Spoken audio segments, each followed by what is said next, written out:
So every year, Redwood Writers puts out this wonderful anthology. It has a different cover and a different name every year. This year, it's called Call of the Wild. Susanna Solomon will read Lights from the Windows Felt Like Love. This happened in 1995 when I took my 21-year-old daughter to Europe as a graduation present. "Can you see any sign of the trail?" my daughter Alyssa asked. "No," I replied, trying to keep from sounding scared. I couldn't remember the last time we'd been on it. 5 minutes ago, maybe 10. All I could see was thick snow both ahead and behind me and no sign of the path at all. I could barely make out my 22-year-old daughter Alyssa 10 feet away. It wasn't supposed to be like this. It wasn't supposed to be like this at all. We had embarked on what the guide back in the valley had said was an easy overnight trip to a mountain hut. And now we were in deep snow on the side of a mountain, in a blizzard, under growing darkness. It was early September. We were completely alone, 5,000 feet above the town of Kandersteg, Switzerland, and no one knew where we were. In order to reduce weight, we'd left both flashlights and my gloves back at the hotel. Now my hands were freezing. As the sun dipped behind a crest of mountains, shadows disappeared. I couldn't make out any depression which could show where the trail was. "How long since you were sure we were on it?" I asked. "A while, Mom." Her voice sounded shaky. The hut was supposed to be a 45-minute walk from the bottom of the cliff. Liz and I had been hiking up a series of narrow switchbacks for well over an hour. There was no sign of the trail or the top of the cliff. I scanned the snow ahead. "Okay then," I answered. "Let's turn back and retrace our steps. We'll find it." Liz walked towards me. Her eyes looked weary and scared. We backtracked through deep snow. Gusts from the ridges blasted us, threatening to throw us off the cliffside. "Anything?" Liz asked, panic edging her voice. "Not yet." I scanned the snow above, below, and across the hill and kept moving.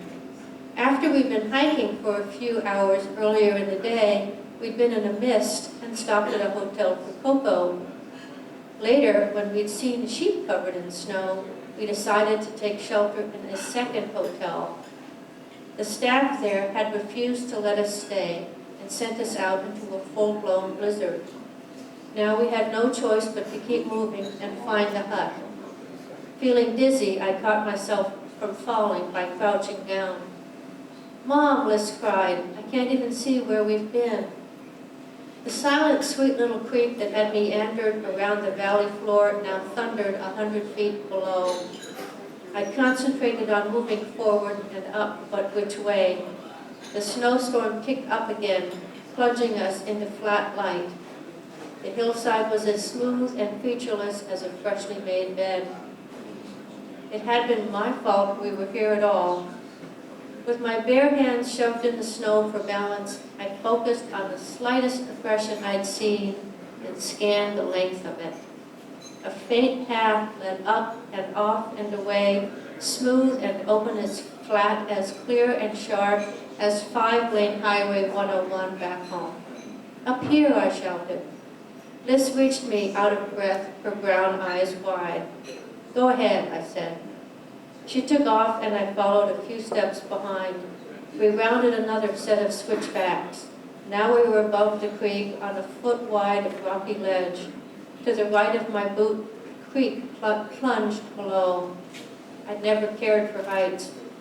Keeping my focus on the hillside, we would be fine if we just kept moving.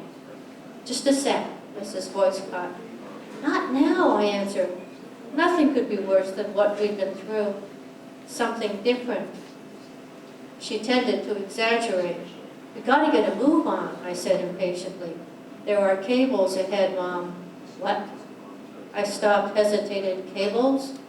I hated not having a trail under my feet and having to hang on to steel wires strung between rocks. "Cables?" I croaked. "What if my hand slipped?" "Not so bad." come on. Jesus. I walked up around the ledge and saw her, and between her and me, a trail only 4 inches wide, cracked and uneven, and then air. Hi, Mom, she said cheerfully, and waved her red mitten a beacon in the waning light. On the other side of an impossible stretch of trail. You can do it. I swallowed. Under my feet were little knobs of rock no bigger than my knuckle. Jesus. See the cable, Mom, on your left? I stared at Lissa. My knees were trembling. I turned and saw eyeball high a metal cable, cold and hard and stretched over the gap. One end of it was bolted into the rock. The other disappeared towards her. 100 feet below my feet, the creek crashed over rocks. Thank you.